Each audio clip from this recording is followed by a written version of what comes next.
Buenas noches, es viernes 26 de agosto de 2016. Gracias por acompañarnos en Conexiones con William Meléndez. Está usted siendo parte de la reflexión de los temas más importantes que se generan en nuestro país. Quiero recordarles que ustedes pueden participar en la entrevista, en el segundo segmento de la entrevista, marcando el 22630023 y el 22649179, que estará apareciendo en pantalla para que ustedes tomen nota. Esta noche hablaremos del aporte que algunos sectores hacen a la economía nacional, de su nacimiento, de la evolución, de la modernización y del desarrollo en el compromiso de la generación de empleo.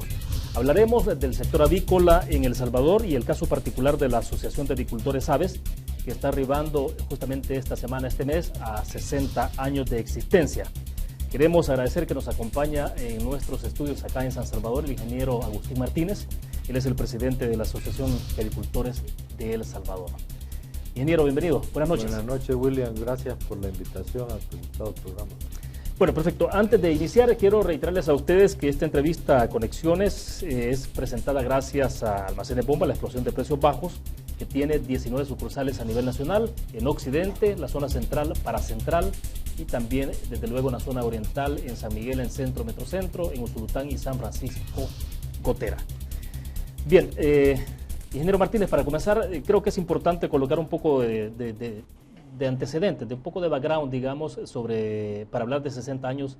Obviamente que un programa de televisión se queda corto, pero sobre todo por la importancia que tienen ustedes como sector en la productividad, en la alimentación de la población, la generación de empleo. Pero bueno, ¿qué era de los avicultores hace 60 años? Es decir, obviamente usted tiene, digamos, prácticamente había nacido o no había nacido en ese tiempo, ¿no? Pero toda la información de antecedente, ¿cuál es, ingeniero? Sí, es interesante ver en el tiempo cómo los sectores crecen, se dinamizan. En los años finales de los años 50, si tú te ubicas, la avicultura era una actividad bastante incipiente, con pequeñas galeras que tenían en algunas fincas donde habían unas cuantas gallinas, pero hubo de alguna manera en esos tiempos iniciativas del Ministerio de Agricultura de aquella época, que creó el programa de fomento avícola, y a partir de ese programa, que nació en un escritorio del Ministerio de Agricultura, se fue organizando una asociación que posteriormente se independizó, digamos, de la actividad misma que se trabajaba con el ministerio. Se creó la Asociación de Avicultores de El Salvador en el año de 1956. Es por ello que hoy estamos cumpliendo 60 años en un sector que ha tomado gran relevancia para la economía nacional.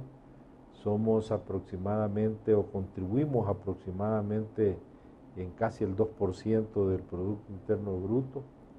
La actividad participa en el PIB agropecuario en más o menos un 15%, claro, y en el PIB pecuario aproximadamente en un 35%. Perfecto. Ahora, ingeniero, porque bueno, el tema de la actividad avícola en el país, hace 60 años, si uno intenta trasladarse a esa época, me imagino que era una cosa muy incipiente, es decir, muy limitado todo a la actividad agrícola, pero doméstica, ¿no? Las actividades diarias, es decir, y muy común en el campo, donde una familia, bueno, todavía lo tiene, ¿no? Pero en el pasado era más frecuente esto, que tenía sus gallinitas, tenía por ahí su cerdo, y obviamente se alimentaba de los huevos de esas gallinas y digamos, algunos cerdos que estaba creando, pero era una cosa no como lo que se tiene a estas alturas, ¿no? Quiero que hablemos un poco siempre de cómo era en ese momento y cómo entonces, para que veamos la evolución que ha tenido el sector. Sí, claro. Bueno, a la fecha tú encuentras esas condiciones en algún, claro, nivel de agricultura, donde hay agricultores que tienen sus 2, 3, 4, 5, 10 gallinitas de lo que consume para su consumo diario. Pero en aquel momento, gracias a estos programas e incentivos que se dieron a la producción, sucedió también que habían algunas personas que ya se habían ido a tecnificar en algunas escuelas en el exterior y vinieron orientados a poner ya un sistema más empresarial. A partir de ahí, la avicultura, yo creo que en todo el mundo tuvo una dinámica que pocos sectores en el área agroindustrial han logrado acomodarse a los cambios tecnológicos que han habido en el mundo. Yo creo que el éxito relativo de la avicultura en el país está en función de que las empresas han acompañado sus crecimientos de una mayor innovación y una mayor adaptación de la tecnología que ha estado disponible en el mundo. Y en un par de campos específicamente, digamos, tecnificación en los equipos para producción, tecnificación en la nutrición animal, tecnificación en el manejo mismo, en la profilaxis o en la sanidad de las aves y por supuesto en la calidad de los productos. En esas áreas es que se ha fundamentado, digamos, el crecimiento del sector. Ahora es imposible ver la industria si no se toma consideración de que si no da esos pasos importantes, y hablaremos más adelante sobre cómo ha evolucionado en términos de la tecnificación que usted hacía referencia, de la evolución, de la innovación, de la tecnología, pero en aquel momento, digamos, si no se da ese paso hacia nuevas formas de producción, es imposible poder alimentar a una población, ¿no? O sea, si ustedes han crecido es porque ha ido en crecimiento la demanda, ¿no? Uno asume que es... Claro, nos hemos ido adaptando a los crecimientos de la demanda y por supuesto también diversificando. En algunas épocas la actividad fue bastante consecuente con los procesos de exportación hacia la región que se generaron y tuvimos una buena actividad exportadora que después con el tiempo se vino deteriorando, pero que en los últimos años se ha empezado a retomar. Creo que ese es un elemento que sí influyó en que se tuvieran algunos baches en el proceso de crecimiento, pero te puedo decir que además del crecimiento que ha tenido la población, también hemos ido ocupando algunos lugares que por diversas razones otros sectores han perdido. Y te voy a hablar específicamente de la producción de carne de res. El Salvador prácticamente es un importador neto de carne de res. Y de alguna manera, además de que la carne de pollo, pues, igual que otras carnes como el pescado, el cerdo, han venido a ocupar parte de esos espacios que dejó el que se abandonara la producción de carne en el país, nos ha permitido avanzar quizás más rápidamente. Y además que en todas las dietas está presente el pollo, además, y por otro lado, por la misma competitividad obtenida a través del tiempo, a través de los cambios tecnológicos y la productividad, has podido sostener los niveles de precio a niveles accesibles para la población. A eso iba, en la parte de accesibilidad en términos de precios, por eso, digamos, puede estar presente el pollo en prácticamente en los platos, en casi todos los hogares. O sea, tiene que ver mucho con el precio, ¿no? Tiene que ver con el precio por la accesibilidad de los productos, de la carne y el huevo, pero además es porque es una proteína, proteína natural, producida en condiciones higiénicas y de calidad y en los volúmenes suficientes que demanda el mercado. El otro tema de el por qué se ha aumentado y la accesibilidad es porque la gente también ve la versatilidad que con la que puedes ocupar estos productos. Tanto el huevo como el pollo son base de la dieta porque tú los puedes preparar de diferentes formas hasta hacer caldos y de ahí asar la gallina o el pollo, etcétera. Ahora, el crecimiento de la industria prácticamente ha sido sostenido. O sea, desde el momento que, bueno, me imagino que los registros que ustedes tienen es como asociación avícola. Me imagino que en el pasado, antes de la asociación, era difícil tener algunas estadísticas. Sí, nosotros quiero decirte que tenemos estadísticas desde el año 62 y aquí rápidamente te puedo, para que tengan una idea los televidentes, esta gráfica, por ejemplo, es una gráfica... Si la sostiene por ahí para que el compañero se pueda desde el año 62 a la fecha, con algunas pequeños declives ahí por situaciones coyunturales que se han dado en los mercados, pero prácticamente ha sido una tendencia creciente. Esto es en la producción de carne de pollo, pero si ves el huevo también ha tenido de manera menos pronunciada, pero ¿Se le puede acercar un poco más hacia usted por ahí? Pero, por ahí estamos. Pero puedes ver que las tendencias, digamos, de la producción de huevos siempre ha sido creciente, aun con algunos pequeños baches a lo largo del tiempo.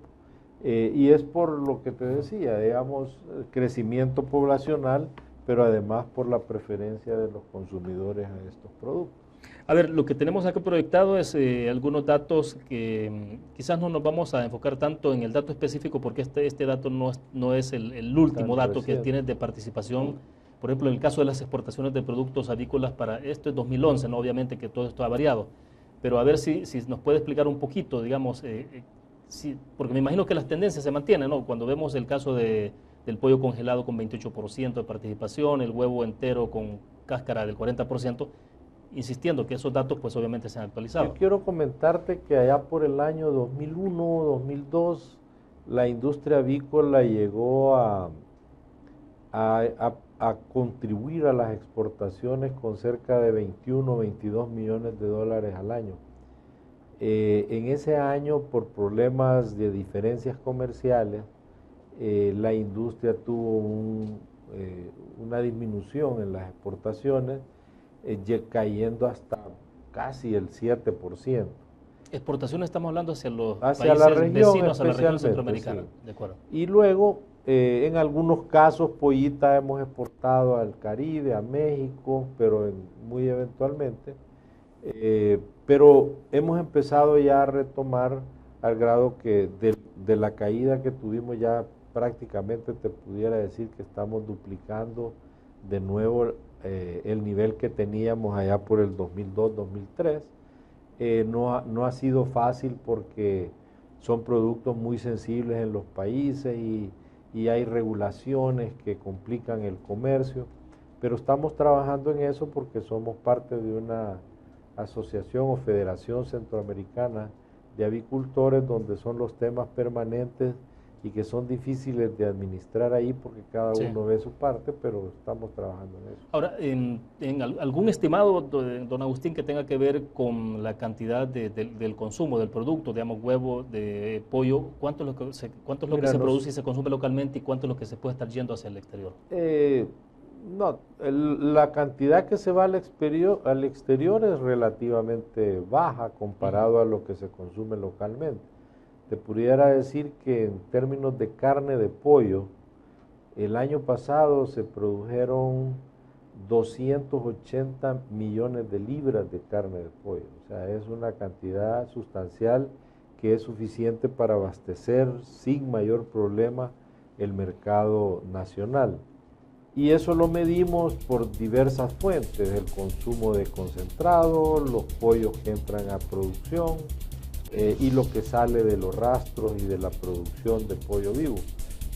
Pero en el huevo es igual, en el huevo tuvimos un pequeño decrecimiento, pero se están produciendo alrededor de 1.307 millones de huevos en el año. Bueno, quizás nos vamos a sacar en ese punto porque cuando regresemos me interesa que vayamos entrando a la parte de cuánto el sector se está innovando, qué implicaciones tiene esto en términos de la inversión en tecnología, las apuestas que tienen ustedes hacia afuera, sobre todo porque, bueno, en el tema de tratados de libre comercio, que se demanda más medidas regulatorias, fitosanitarias y ese tipo de cosas. Pero bueno, vamos a ir a una pequeña pausa comercial. Tendremos al regreso también habilitados los teléfonos para que podamos conversar y compartir, que don Agustín nos comparta también las estadísticas de participación, de la generación de empleo, que creo que es importante y no lo hemos abordado un poquito más a profundidad. Vamos a ir a una pequeña pausa, ya regresamos.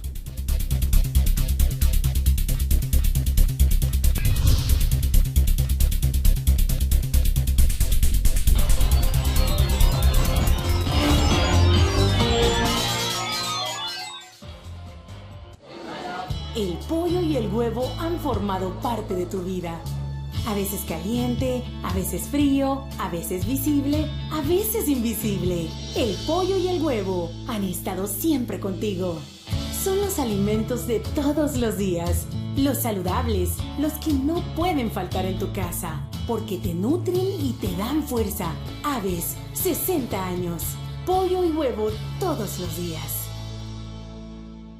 Desde 1956, Aves, Asociación de Avicultores de El Salvador, trabaja por mejorar la productividad, eficiencia y competitividad de la industria avícola, garantizando seguridad alimentaria a la población. A través de productos nutritivos y de primera calidad, el pollo y huevo contienen alto valor proteico, indispensables en una dieta balanceada. Aves, 60 años brindando nutrición a las familias salvadoreñas.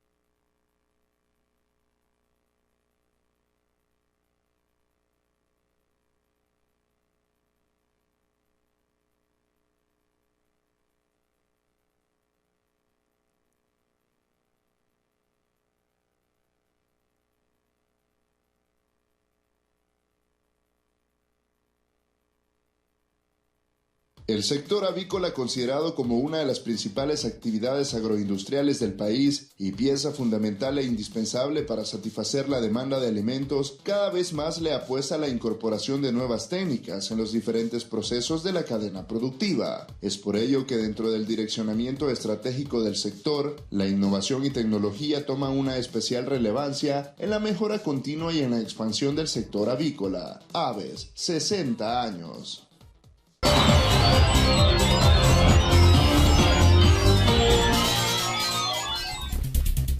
Esta noche está con nosotros en Conexiones con William Meléndez el ingeniero Agustín Martínez. Él es el presidente de la Asociación de Avicultores de El Salvador, Aves. Estamos hablando obviamente en el contexto de los 60 años de nacimiento de Aves, un poco cuál es la participación, las apuestas estratégicas.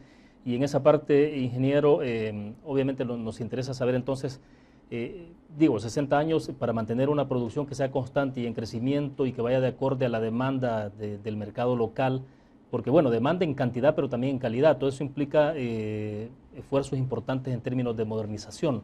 ¿Qué ha significado entonces? O sea, ¿cómo han logrado ir porque si se ven ustedes hace 60 años, o sea, ¿en qué punto estaban y dónde están ahora, no? Sí, claro, es lo que yo te decía, que ha habido una adopción tecnológica y que el mundo en la parte avícola también se ha vuelto más eficiente por diferentes esfuerzos que se han hecho en diferentes campos. Y ya te mencionaba yo, por ejemplo, la nutrición animal. Hoy hay concentrados especializados para aves desde su primer estadio, en una fase posterior, y así llevas tú la dinámica de los concentrados de acuerdo a los requerimientos que tienen las aves. Lógicamente, por ejemplo, en el caso del pollo, su vida es más corta que una gallina que produce huevos y cambian las formulaciones, pero eso es parte del avance que ha tenido el sector para producir más y mejor. Por otro lado, la genética ha cambiado sustancialmente y hoy una gallina que antes te ponía 270 huevos te llega a poner 350 más. Entonces, esas variaciones han sido fundamentales para que el sector produzca más, mejor y a un mejor costo, de manera más competitiva. El otro tema es el manejo, las áreas que tú dedicas a la producción, tantas aves por metro, están en función también de la aclimatación de las galeras para que estén en una mejor condición las aves, y eso ayuda también a la productividad. En la parte sanitaria han habido grandes avances para controlar enfermedades, etc.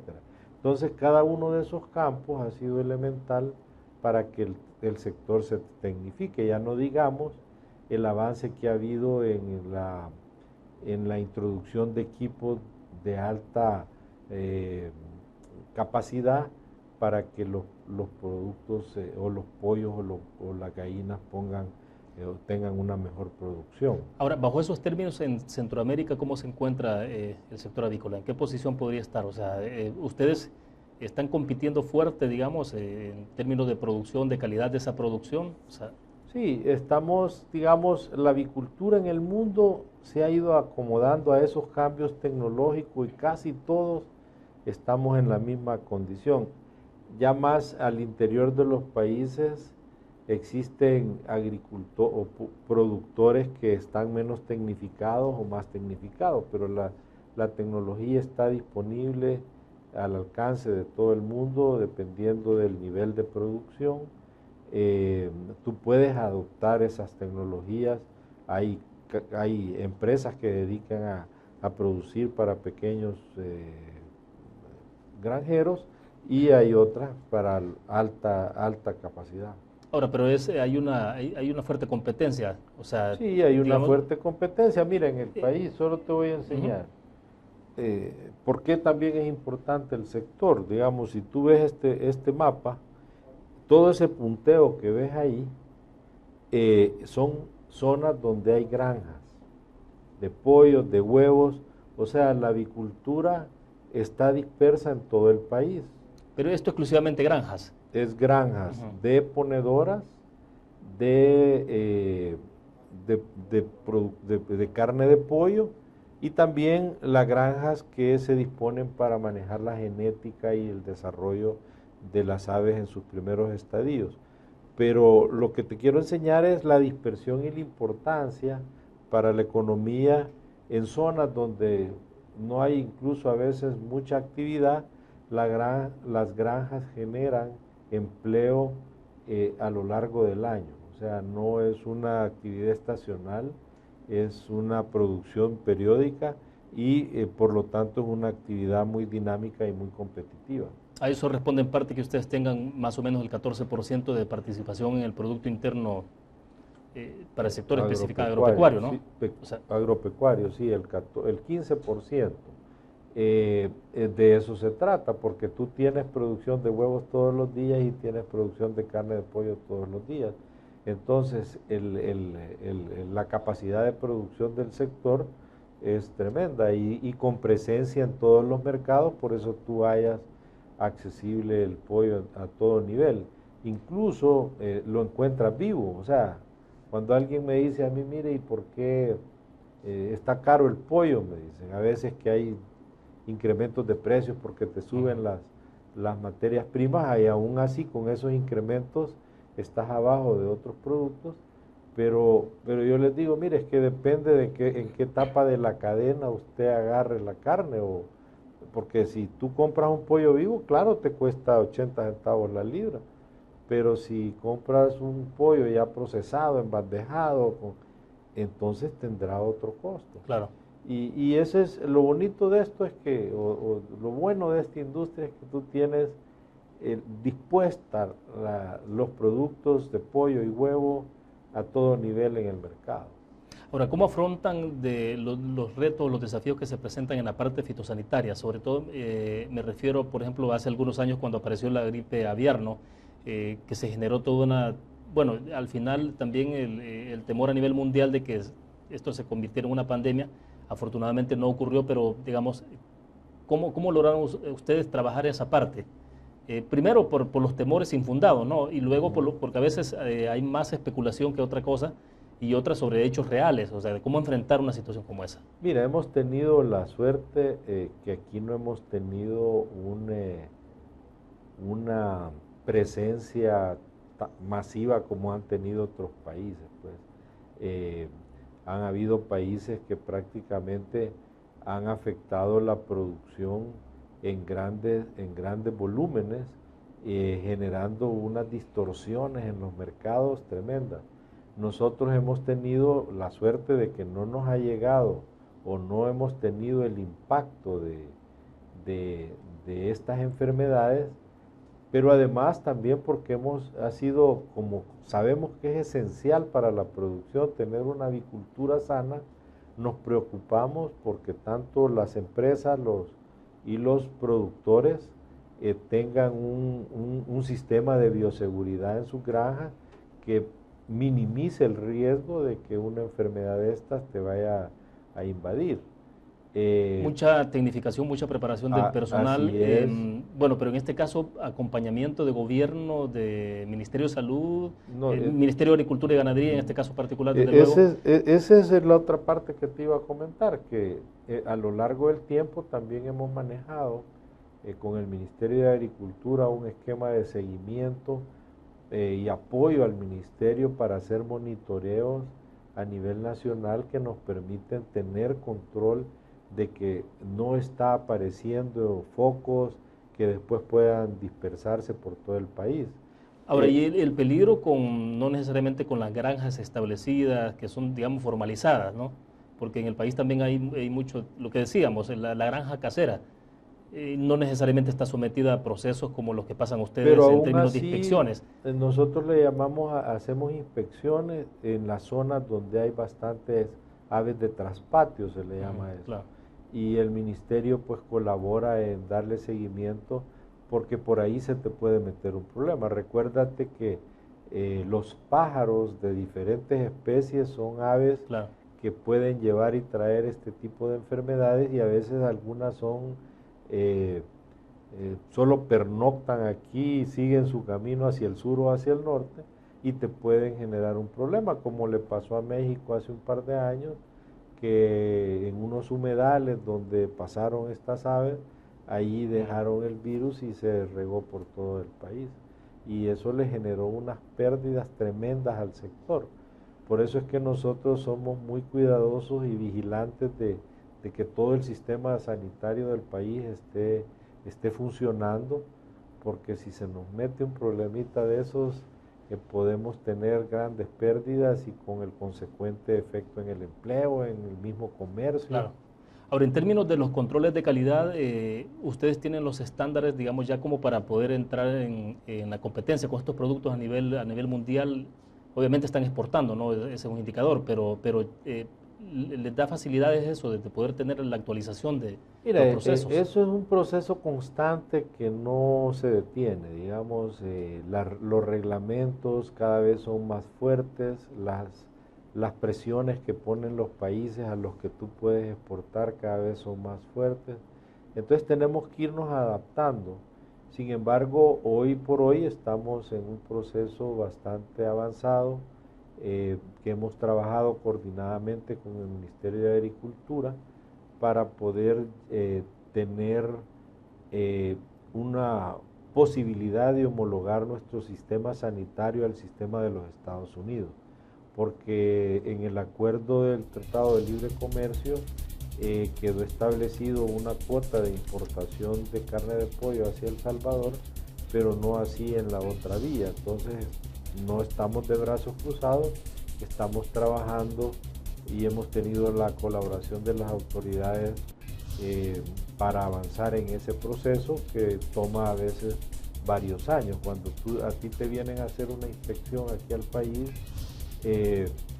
no necesariamente llegan solo a revisarte cómo tú produces y tu operación, cómo manejas, sino que vienen a monitorear si el país tiene las condiciones y ahí es importante que las autoridades estén preparadas. Y por ejemplo en el caso del huevo, que también estamos haciendo este esfuerzo para ponernos a un nivel igual o superior del sistema sanitario que tienen los países vecinos.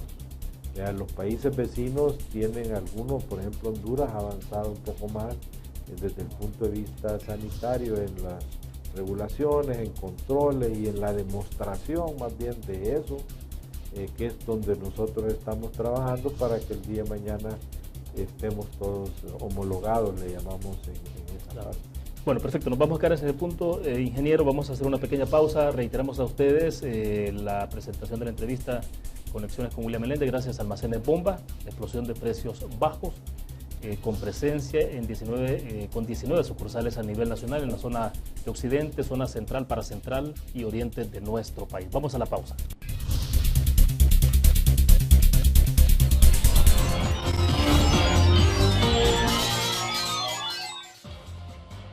Además de garantizar seguridad alimentaria, el sector avícola también es generador de empleo.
Además de garantizar seguridad alimentaria, el sector avícola también es generador de empleos. La industria genera aproximadamente 90.000 empleos directos e indirectos, de los cuales el 60% pertenecen al área rural y en su mayoría son desempeñados por mujeres. Aves, 60 años.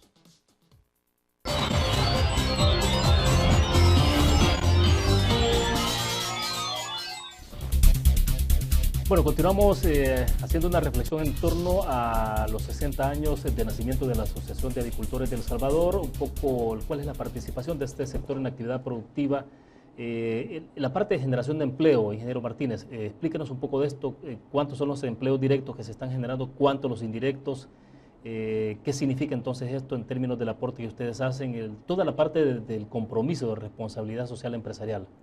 Sí, la importancia de toda empresa es que es una fuente de empleo, digamos, en general para la sociedad.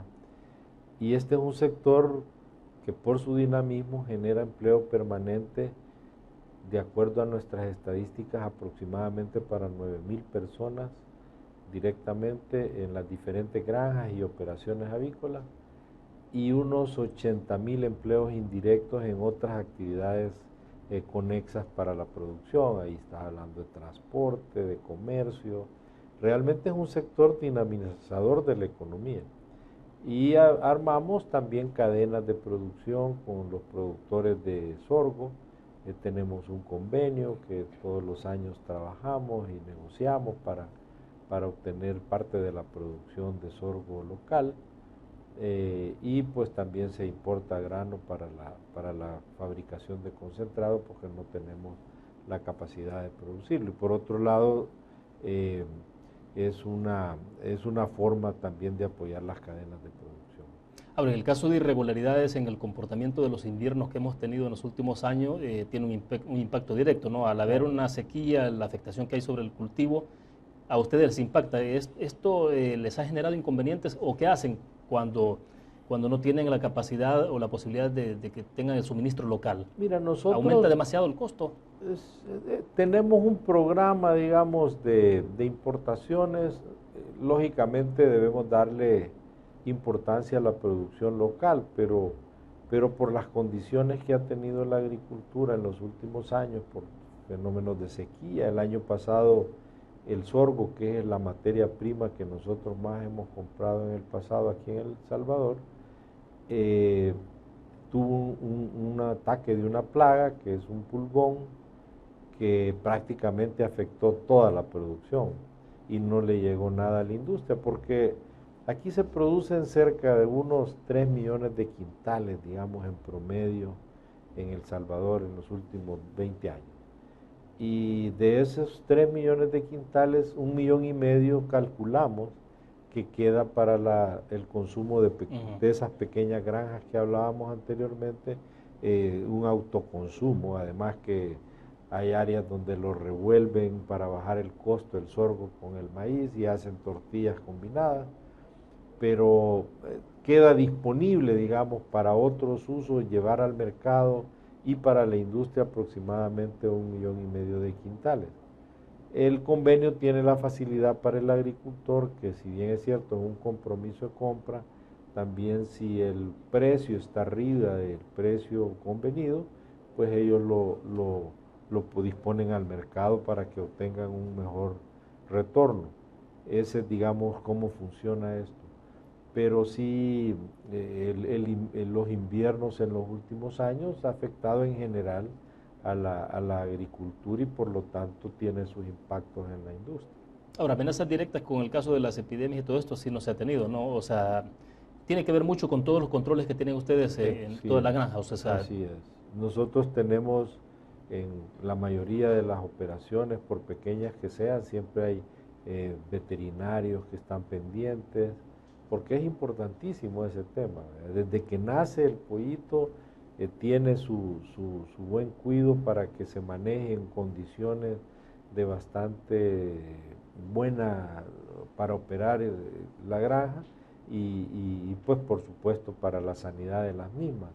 Entonces, a lo largo del proceso también hay un programa de vacunas que va permitiendo manejar la producción de una manera sana y saludable. Ahora, en las últimas, ¿qué sería? Bueno, en los últimos meses o años, como aves, ustedes han insistido mucho en toda la parte de la educación, de la información hacia la población, hacia los consumidores, sobre todo la parte nutritiva, ¿no?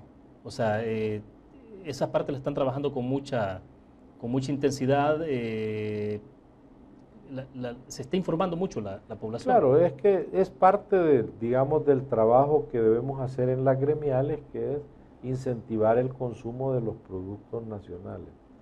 Y en ese sentido, pues nosotros estamos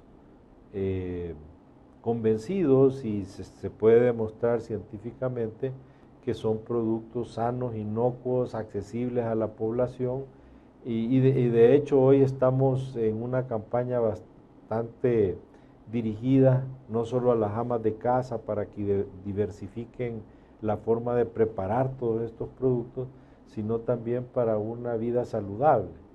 Si tú ves las dietas por excelencia de los grandes atletas, es huevo y pollo. Claro. Michael Phelps comía 10 huevos diarios, pues o sea, claro, se lo gasta por la cantidad de ejercicio que hace. Entonces, es cuestión de balances, todo este tema de nutrición, y tratamos de romper tabús que hay alrededor del colesterol en el huevo y de a veces se habla de hormonas en la carne de pollo, cosa que es completamente falsa. ¿Se ha logrado desmitificar esto? Es decir, ¿tienen suficiente evidencia ustedes también científica como para poder ir demostrando de que esto tiene que ver mucho a veces con el morbo, con la especulación y no necesariamente con datos basados en la realidad? Existe y a eso es lo que tratamos de plantear. Hay pruebas, hay trabajos hechos por las universidades en otros lados que te demuestran que eso no es posible. Son sustancias normalmente con cierto control. Te volvería, si tú usas ese tipo de sustancias, te volvería altamente costosa la producción y ya no serían productos accesibles para el consumidor. Entonces todas esas valoraciones se han hecho y se tiene hoy productos en el que garantizamos de que el producto que está llegando al mercado va inocuo y sin ninguna de esas cosas que se le achacan. Ahora, han establecido un compromiso bastante fuerte con FESA, por ejemplo, ¿no? En la parte de patrocinamiento, pero también de lo que tiene que ver con la dieta, con el consumo. Mira, nosotros, claro, ese es uno de los esfuerzos de responsabilidad social que tenemos porque le estamos apostando a demostrar que el consumo de estos productos te pueden generar atletas de alto rendimiento. Lo voy a interrumpir porque y quizás después de la pausa comercial, cuando regresemos, hablamos un poco más de esto. Sí me interesa en función de lo que implica esto, digamos, para generar más impulso con el deporte a nivel nacional, en términos saludables. Haremos en este momento una pequeña pausa, regresamos al cierre de la entrevista Conexiones.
Bueno, ingeniero Martínez, hablemos entonces de esta parte de los convenios que han establecido ustedes como avicultores con FESA. ¿En qué consiste? ¿Es la alimentación que se le está dando a algunos atletas o tiene que ver esto únicamente con un aporte financiero, infraestructura?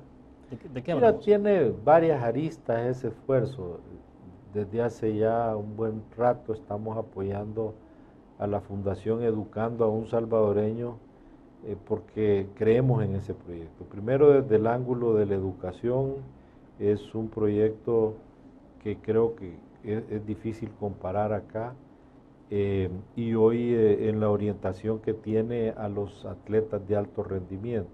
Es un programa que empezó con el béisbol, después avanzó hacia el fútbol y ahorita ya está apoyando a atletas de alto rendimiento en diversas áreas, en un convenio, un proyecto conjunto que han hecho con los padres del Santa Cecilia, que han dispuesto un predio ahí para desarrollar el esfuerzo.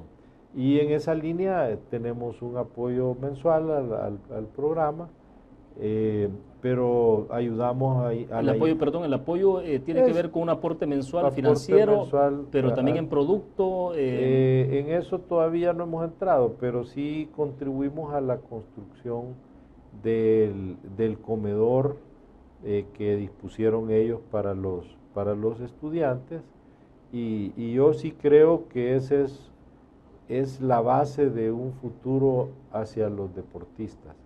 No solo porque tú ahí estás obteniendo, digamos, el ideal de un muchacho que pueda tener habilidades en ciertas disciplinas deportivas, sino que además estás complementando su carrera y sus estudios, consiguiéndole becas en otros lados. O sea, el programa es bien amplio y quizás deberías de un día invitar a los directores de FESA que te hablen, porque sí es bastante ambicioso.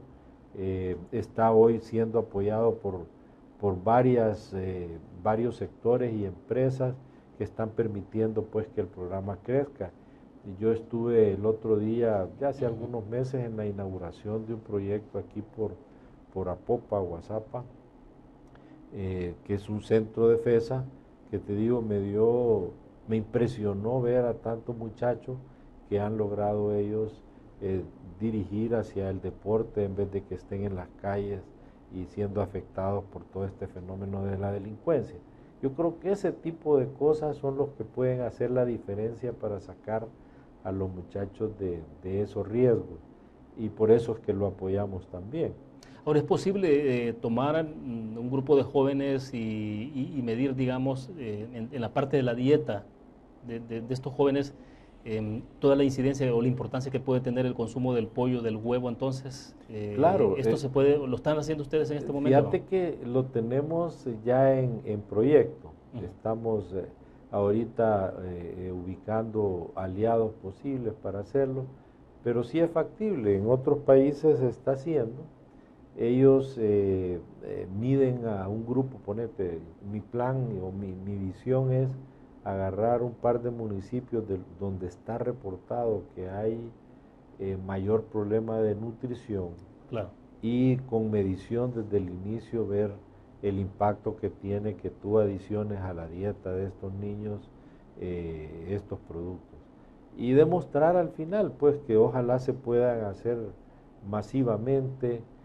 Sabemos que es difícil, pues, por ejemplo, que se complemente el vaso de leche, pero todos los sectores pudiéramos, si hubiera un enfoque hacia ahí, pudiéramos contribuir con una ración, si se manejara así como el vaso de leche, un huevo diario, una ración de azúcar, o sea, que la dieta esté bien complementada, porque según estamos viendo en unos programas que estamos participando con el Programa Mundial de Alimentos y otros sectores, que tú tienes que enfocarte a la alimentación en los primeros días, si no el desarrollo posterior va a ser bien difícil.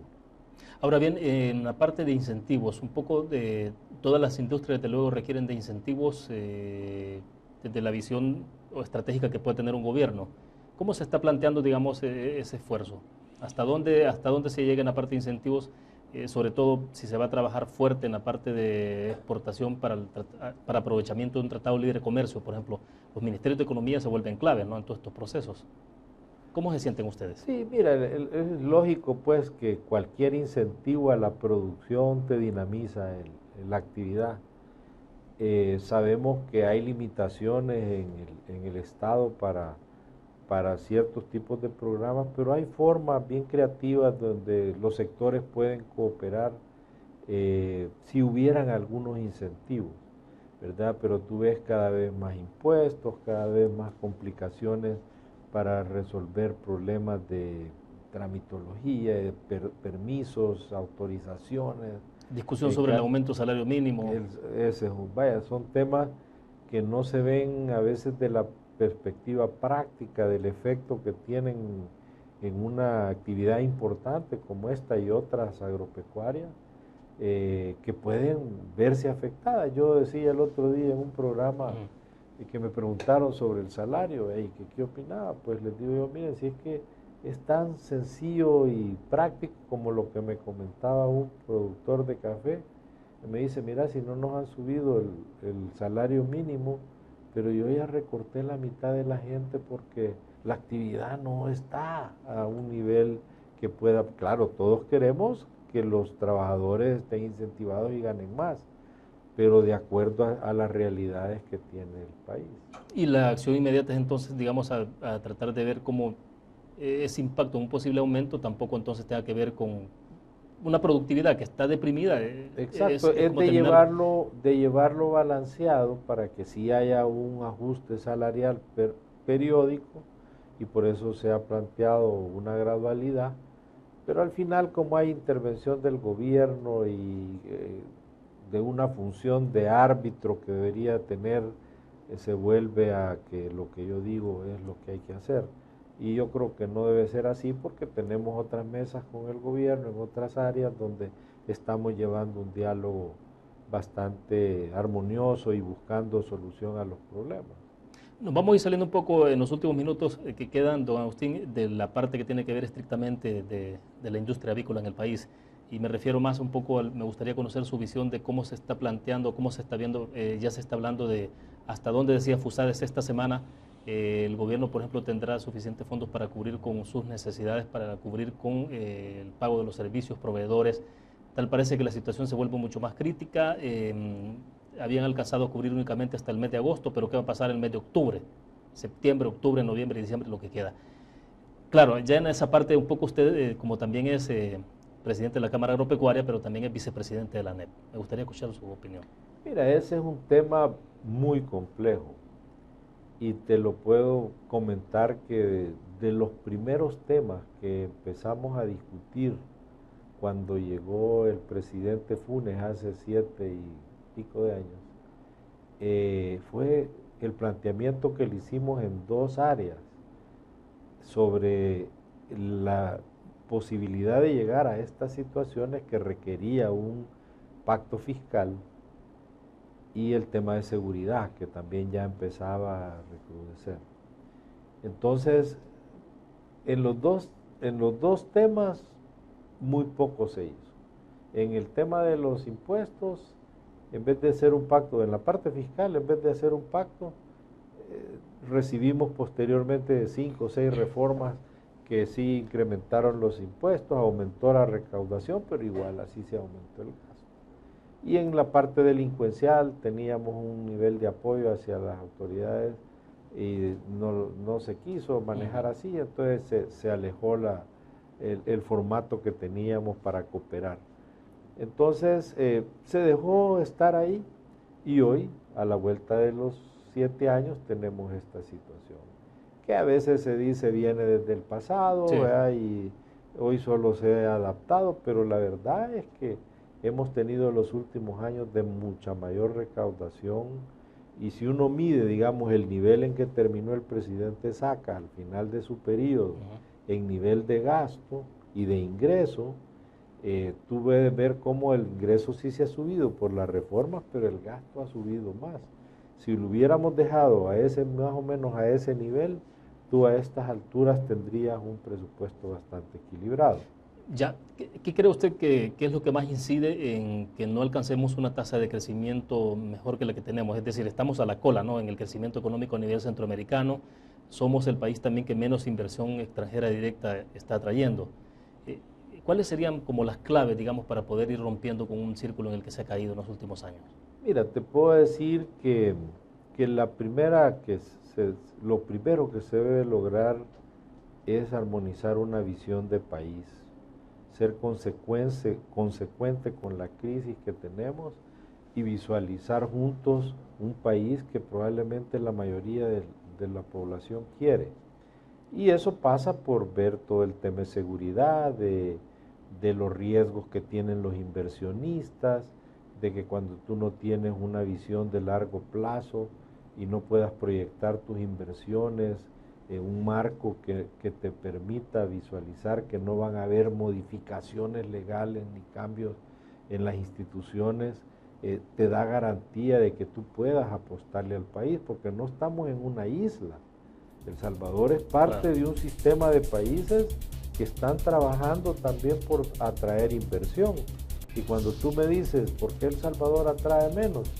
Pues por las condiciones que tenemos, pero además por las condiciones que se están planteando en los otros países, como Nicaragua, como Costa Rica, como Guatemala, Honduras, que con todos y sus problemas, que en algunos casos son similares a los nuestros, con todos esos problemas estos países están avanzando más y dan más garantías a la inversión extranjera y local. Sí, y en medio de una situación crítica que está pasando las finanzas del gobierno, por ejemplo, siempre es complicado cuál es la mejor salida o la medicina que se puede aplicar, ¿no? Porque hoy se está hablando de la posibilidad de aplicación de impuestos, de aumentar el impuesto al valor agregado, de impuesto al patrimonio, pero ¿por dónde encontrar la salida? O sea, mira, yo creo que primero hay que llevar esto a criterios técnicos y a criterios donde se mide se midan con toda la amplitud los efectos de estas medidas.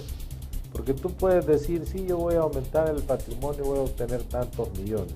Y eso irá a ser así en la realidad, ¿ya? Porque lo que vas a hacer es desincentivar la inversión y otras se pueden ir hasta del país.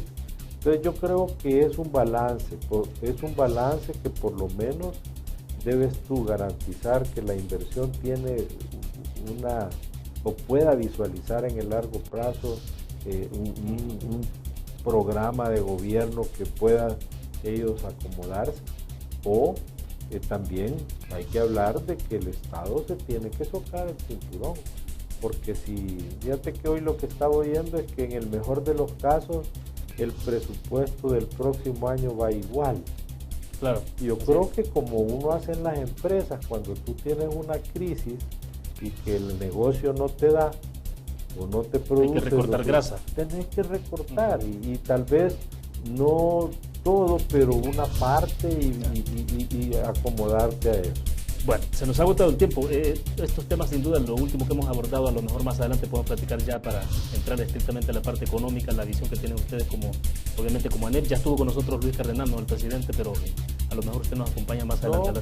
Cuando quiera, siempre será un gusto. Sé que es un programa que en ciertas regiones del país, y más bien en todo el país, tiene bastante teleaudiencia, y para nosotros es un gusto siempre compartir lo que estamos viviendo, las experiencias en el día a día, y envío un saludo a toda tu televisión. Bueno, perfecto, felicidades por los 60 años. Gracias.